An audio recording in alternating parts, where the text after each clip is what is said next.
boom. I'm trying to get to here, or I'm trying to get to here, or I'm just trying to get more hits on me than he hits on me. But if he hits me, and he's actually trying to hit me, boom, and he hits me, like just spar with him. Like, let's spar, okay? Ha! That only works for me. So I'm waiting for him to take the initiative, but I'm getting more hits off on him, right? He's swinging at me,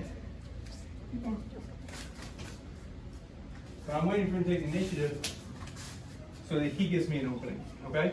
And we're just practicing, training ourselves to actually use the stuff we're practicing, okay?